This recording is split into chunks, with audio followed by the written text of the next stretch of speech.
यहाँ की अगर रूट की बात करें तो यहाँ पे आपको ही पता है कि सर यहाँ जाम लग जाता है, तो उन सब चीज़ों को लेकर के क्या तैयारियां हैं? नहीं, ये तो हर साल होता है। अभी बीच में 6 साल नहीं हुआ है, पूछता वही है। तो उस समय श्रद्धालुओं के लिए ये रोड को वन वे कर दिया जाता है। जब शाम का वक्त होता है तो उस समय के लिए ट्रैफिक डाइवर्ट कर दिया जाता है। सिर्फ श्रद्धालु ही आते हैं। 1.5-2 घंटे का रस रहता है। फिर सुबह के टाइम पे जब एक का सूर्य का पूजा करके अर्घ्य दे करके जब वो करते हैं तो उसके बाद फिर थोड़ी देर के लिए ट्रैफिक को रोक दिया जाता है ताकि किसी भी भक्त को कोई दिक्कत ना हो। यहाँ पे छठ पूजा करावल नगर समिति की तरफ से यहाँ पे हर साल मनाया जाता है। उन्होंने कल हमने उनसे भी बात करी, उन्होंने कहा हम 2001 से बना रहे हैं, लेकिन कहीं ना कहीं इस बार देखिए हर कोई मनाने लग गया है, तो उनके लिए कोई एडवाइजरी कोई जारी करी गई हो? ये आस्था का पर्व है, लोगों में श्रद्धा है और धीरे धीरे ये पूरे भारत में फैलता जा रहा है। सूर्य भगवान की पूजा है। कलयुग में तो सूर्य भगवान साक्षात विराजमान है, तो निश्चित रूप से ये लोगों का आस्था का पर्व है। और धीरे धीरे जैसे जैसे लोगों में अब तो हर क्षेत्र में, अब देश में नहीं विदेश में भी छठ का पर्व मनाया जाने लगा, जहाँ पे अपने पूर्वांचल के लोग रहते हैं और भारत के लोग रहते हैं। जी सर, एक आखिरी सवाल मैं आपसे करना चाहूँगा यूनेस्को को लेकर के, क्योंकि अभी देखिए इन सब चीज़ों को लेकर के बहुत मोदी जी ने भी इन सब चीज़ों को छठ को आगे बढ़ाया है, तो क्या लगता है कि यूनेस्को छठ को एक मान्यता देगा? निश्चित रूप से देगा। मोदी जी ने तो एक पूरे वर्ल्ड से एक आग्रह किए थे कि योगा के लिए, आज पूरा वर्ल्ड योगा मना रहा है। और छठ तो दीपावली के बाद हिंदुओं का सबसे बड़ा त्योहार हो गया है। तो निश्चित रूप से जिस तरह से छठ की धीरे धीरे वो बढ़ रहा है, निश्चित रूप से आने वाले समय में सभी लोग इसको अपना लेंगे। जो इसके बारे में अभी तक देश के उत्तर जैसे दक्षिण भारत के लोग और सब अलग अलग कल्चर क्षेत्र का, लेकिन ये छठ पर्व बहुत तेजी से लोगों के दिल में जगह बना रहे हैं। जी चलिए। नमस्कार दोस्तों, मेरा नाम नीतीश कुमार है। एक बार फिर से आपका एन कैरियर फैक्ट चैनल में स्वागत है। और आज जो हम सोनिया विहार के जमुना के किनारे घाट पे आ गए हैं। और अगर मैं यहाँ की तैयारियों को लेकर के बात करूँ तो यहाँ पे काफ़ी ज़्यादा तैयारियां जो है चल रही हैं। अगर मैं एक बार अगर मैं उधर की तरफ आपको दिखा दीजिएगा, ट्रक्स वगैरह जो है सारी चीज़ें यहाँ पे चल रहा है। और यहाँ पे अगर मैं इधर की बात करूँ तो ये घाट के किनारे जो साफ सफाई का कार्य है, ये सारी चीज़ें चल रही है। और इसके साथ साथ में हमारे जो निगम पार्षद जी है सोनिया विहार से, वो ब्रजेश सिंह सभापुर के जो यहाँ के निगम पार्षद जी है ब्रजेश सिंह जी, उनसे हम बातचीत करेंगे यहाँ के सोनिया विहार के घाट को लेकर के, तैयारियों को लेकर के। तो आइए सीधा हम उनकी तरफ चलते हैं। सर, आपका हमारे चैनल पे स्वागत है। धन्यवाद। सर, ये जिस तरीके से यहाँ पे भी तैयारियां चल रही है, तो उन सब चीजों को लेकर के आप क्या कहना चाहेंगे? आप देख रहे हैं, आपके नजरों के सामने है, कोई बताने की आवश्यकता नहीं है। युद्ध स्तर पे अभी 2 ही दिन हुआ है इस पॉइंट को क्लियर किए हुए। माननीय मंत्री जी अभी स्वयं यहाँ से होकर के फिर देख करके भी जा रहे हैं, मुआयना करके।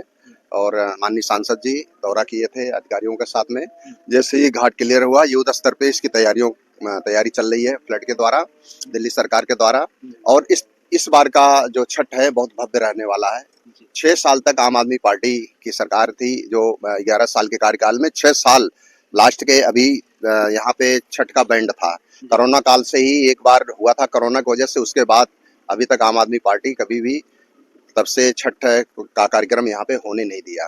तो लोग बार गड्ढे में, थाली में, भगोने में ऐसे कर करके किसी तरह से अपना पूजा करते थे। इस बार स्वतंत्र रूप से जमुना मैया के तट पे भव्य रूप से ये कार्यक्रम होने जा रहा है। जी, भव्य रूप से होने जा रहा है। सर, जैसे मेडिकल को लेकर के बात कर लिया जाए, चाहे मेडिकल की सुविधाओं को लेकर के बात कर लिया जाए, तो उन सब चीजों को लेकर के क्या क्या यहाँ पर तैयारियां हैं? मेडिकल से एम्बुलेंस को हो गया, और जैसा अगर कोई मान लीजिए कोई किसी को कुछ दवाइयों की जरूरत हो, तो उन सब चीजों को लेकर क्या तैयारी है? देखो, टेंट है, लाइट है, मेडिकल, एम्बुलेंस है, सभी तरह की व्यवस्था दिल्ली सरकार की तरफ से किया जा रहा है। ये सारे खाली ग्राउंड जो अभी दिख रहे हैं, आप एक दिन के बाद देखेंगे यहाँ पे टेंट लगा रहेगा, रास्ता बन रहा है और डॉक्टर भी यहाँ बैठेंगे, पुलिस के सुरक्षाकर्मी भी। यहाँ पे 5 मचान बन रहा है, ऊपर से निगरानी करने के लिए सीसीटीवी कैमरे लग रहे हैं, और कपड़े बदलने के लिए उसके लिए अलग से केबिन बन रहा है। हर चीज का ध्यान रखा जा रहा है ताकि अपनी बहन बेटियों को भी किसी प्रकार का कोई दिक्कत न हो। जी, अच्छा, एक चीज और मैं आपसे पूछना चाहूंगा, प्रशासन की तरफ से क्या कोई गाइडलाइंस जारी करी गई है यहाँ के चीजों को लेकर के? चाहे क्योंकि देखिए यहाँ की अगर रूट की बात करें तो यहाँ पे आपको ही पता है कि सर यहाँ जाम लग जाता है, तो उन सब चीजों को लेकर के क्या तैयारियां हैं? नहीं, ये तो हर साल होता है। अभी बीच में 6 साल नहीं हुआ है, पूछता वही है। तो उस समय श्रद्धालुओं के लिए ये रोड को वन वे कर दिया जाता है। जब शाम का वक्त होता है तो उस समय के लिए ट्रैफिक डाइवर्ट कर दिया जाता है। सिर्फ श्रद्धालु ही आते हैं। 1.5-2 घंटे का रस रहता है। फिर सुबह के टाइम पे जब एक का सूर्य का पूजा करके अर्घ्य दे करके जब वो करते हैं तो उसके बाद फिर थोड़ी देर के लिए ट्रैफिक को रोक दिया जाता है ताकि किसी भी भक्त को कोई दिक्कत ना हो। जी। और एक चीज और मैं आपसे पूछना चाहूंगा, अब जैसे कि अगर यहाँ पे जो टीम है सारी, जो यहाँ पे छठ पूजा करावन नगर समिति की तरफ से यहाँ पे हर साल मनाया जाता है, उन्होंने कल हमने उनसे भी बात करी, उन्होंने कहा हम 2001 से बना रहे हैं, लेकिन कहीं ना कहीं इस बार देखा देखिए हर कोई मनाने लग गया है, तो उनके लिए कोई एडवाइजरी कोई जारी करी गई हो? ये आस्था का पर्व है, लोगों में श्रद्धा है और धीरे धीरे ये पूरे भारत में फैलता जा रहा है। सूर्य भगवान की पूजा है, कलयुग में तो सूर्य भगवान साक्षात विराजमान है, तो निश्चित रूप से ये लोगों का आस्था का पर्व है और धीरे धीरे जैसे जैसे लोगों में अब तो हर क्षेत्र में, अब देश में नहीं विदेश में भी छठ का पर्व मनाया जाने लगा, जहाँ पे अपने पूर्वांचल के लोग रहते हैं और भारत के लोग रहते हैं। जी सर, एक आखिरी सवाल मैं आपसे करना चाहूंगा, यूनेस्को को लेकर के, क्योंकि अभी देखिए इन सब चीजों को लेकर के बहुत मोदी जी ने भी इन सब चीजों को, छठ को आगे बढ़ाया है, तो क्या लगता है कि यूनेस्को छठ को एक मान्यता देगा? निश्चित रूप से देगा। मोदी जी ने तो एक पूरे वर्ल्ड से एक आग्रह किए थे कि योगा के लिए, आज पूरा वर्ल्ड योगा मना रहा है और छठ तो दीपावली के बाद हिंदुओं का सबसे बड़ा त्योहार हो गया है। तो निश्चित रूप से जिस तरह से छठ की धीरे धीरे वो बढ़ रहा है, निश्चित रूप से आने वाले समय में सभी लोग इसको अपना लेंगे, जो इसके बारे में अभी तक बेशक उत्तर जैसे दक्षिण भारत के लोग और सब अलग अलग कल्चर क्षेत्र का, लेकिन ये छठ पर्व बहुत तेजी से लोगों के दिल में जगह बना रहे हैं। जी चलिए, बहुत बढ़िया, अच्छा लगा सर बातचीत करके आपसे। सर आपसे एक सवाल करना चाहूंगा, जिस तरीके से हमने यहाँ के सर से बात करा, आप एक बात बताइएगा यहाँ की तैयारी को लेकर, क्या आप जो जिस तरीके से यहाँ के जो कार्यकर्ता हैं उनको कोई गाइडलाइंस कोई कुछ बताया गया यहाँ पे? देखिए, सबसे पहले तो मैं दिल्ली सरकार के मुख्यमंत्री श्रीमती रेखा गुप्ता जी और हमारे कैबिनेट मंत्री श्री कपिल मिश्रा जी और लोकप्रिय सांसद श्री मनोज तिवारी जी और हमारे क्षेत्र के लोकप्रिय निगम पार्षद श्री ब्रिजेश सिंह जी का धन्यवाद करता हूं, क्योंकि जिस तरीके से आज हमारे बिहार के लोगों के लिए ये बहुत बड़ा पर्व है, छठ पूजा का बहुत बड़ा महत्व होता है, जो हम सभी बिहारवासी इस चीज़ को मनाते हैं। आज इससे पहले 6 साल पहले इस गद्दी पे बैठे हुए दिल्ली सरकार, जो कि 6 साल से हमारा यहाँ पे छठ पूजा रोक दिया गया था यमुना किनारे, आज हमारे जैसे ही भारतीय जनता पार्टी की सरकार बनी, रेखा गुप्ता जी की सरकार बनी, आज हमारा भव्य यहाँ पे आप देख सकते हैं कि यमुना किनारे छठ पूजा का हम लोग मना रहे हैं, और ये सिर्फ संभव हो पाया है तो हमारे भारतीय जनता पार्टी की सरकार के माध्यम से, और दिल्ली के मुख्यमंत्री श्रीमती रेखा गुप्ता जी और हमारे कैबिनेट मंत्री श्री कपिल मिश्रा जी और सांसद मनोज तिवारी जी और हमारे निगम पार्षद श्री ब्रिजेश सिंह जी के नेतृत्व में। तो मैं सभी का हार्दिक आभार व धन्यवाद करते हैं कि ये आस्था का पर्व छठ पूजा हम सबका बहुत बड़ा त्यौहार होता है, तो आज हम 6 साल बाद इस चीज़ को हम मना रहे हैं अपने यमुना किनारे इस घाट पे, तो मैं आभार व्यक्त करता हूँ।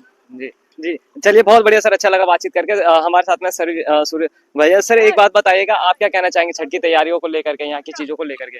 पिछले 6 वर्षों से अरविंद केजरीवाल ने आस्था के इस महापर्व पर रोक लगा रखा था, उस रोक को भारतीय जनता पार्टी ने हटाया है, और बल्कि पिछली सरकारों ने जो छठ व्रतधारी थे उनको ऊपर झूठे मुकदमे दर्ज करके उनको जेल भी भेजने का काम किया था, क्योंकि वो यमुना के तट के किनारे छठ मनाने के लिए आए थे।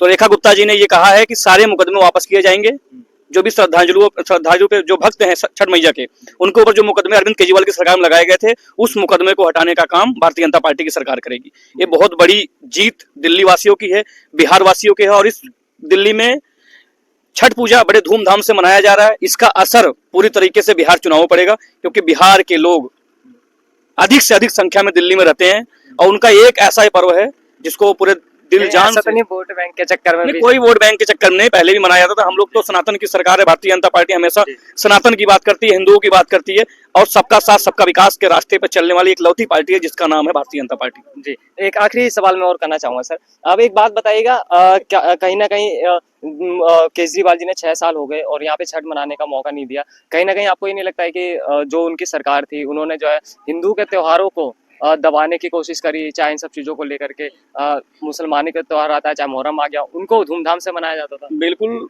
अरविंद केजरीवाल की नीयत पूरी तरीके से सनातनियों के खिलाफ थी। वो इसलिए दिवाली का त्योहार देख लीजिए आप, कोई भी हिंदू पर्व हो उस पर रोक लगाने के लिए, प्रदूषण को लेकर बहुत सारी चीजें ऐसे उन्होंने किया जिससे पूरा सनातन धर्म उनसे खफा है, और वही कारण है कि दिल्ली से भगाकर अब दिल्ली में कहीं नजर नहीं आ रहे हैं, एक बाइट नहीं मिल रही है उनके किसी चैनल पे अरविंद केजरीवाल की, क्योंकि वो कहीं न कहीं उनको ये समझ में आ रहा है कि सनातनियों से दुश्मनी करना उनको बहुत बड़ा भारी पड़ा हुआ है। दिल्ली के लोग अब छठ पूजा इस यमुना किनारे मनाएंगे। जी। एक चीज़ और मैं आपसे पूछना चाहूँगा। अब यहाँ पे जिस तरीके से चाहे सर से भी हमने विजय सर से भी सवाल करा था, जाम को लेकर के और इन सब चीज़ों को लेकर के, तो वही सवाल आपसे भी रहेगा, चाहे मेडिकल के उपकरणों को लेकर के और यहाँ जाम को लेकर के, आप लोग जो यहाँ के कार्यकर्ता हैं, उनको आपने क्या बताया, किस तरीके से रूट्स को देखा जाएगा? पूरी व्यवस्था है, शासन प्रशासन सड़कों पर है, जमीन पर है, ट्रैक्टर चल रहा है, सभी लोग चाहे ट्रैफिक पुलिस हो चाहे लोकल पुलिस हो, सब सड़कों पर हैं, रूट को देख रहे हैं, किस प्रकार से भीड़ को देखा जाएगा, किसके कैसे उनको कंट्रोल किया जाएगा। पूरी शासन प्रशासन की पूरी व्यवस्था, हमारे मंत्री जी जमीन पर है, अभी नाव में उतर के गए हुए हैं। लगातार रेखा गुप्ता जी का ये आदेश है सभी मंत्रियों को और सभी कार्यकर्ताओं को, उनसे आग्रह किया है कि जब भी किसी प्रकार का हर कार्यकर्ता मदद करेगा छठ व्रतधारियों का, कोई भी किसी प्रकार की कोई समस्या नहीं आएगी, जैसे पहले होता था वैसे आज भी हो रहा है। जी। चलिए, बहुत बढ़िया, अच्छा लगा बातचीत करके आपसे। और कहीं न कहीं देखिए, छठ चीज़ों को, इन सब चीज़ों को लेकर के हमने इनसे सवाल करा, और छठ का जो महापर्व है, जितने भी, और एक चीज़ मैं और बोलना चाहूँगा, जितने भी जो चाहे क्या बोलते हैं, नजफगढ़ से आते हैं, काफ़ी दूर-दूर से जो लोग आते हैं सोनिया विहार में छठ मनाने के लिए, वो यहाँ पे आकर के छठ मना सकते हैं। इस बार सोनिया विहार में छठ मन रहा है, ठीक है? जो भी हमारी ये वीडियो देख रहे हैं तो बिल्कुल शेयर करिएगा, और छठ के लेकर कोई जिस तरीके से हम यहाँ के निगम पार्षद जी से हमने सवाल करा, इन्होंने जवाब दिया है, उन सब चीज़ों को लेकर के आप क्या सोचते हैं, हमें ज़रूर बताएगा। जय हिंद, भारत माता की जय।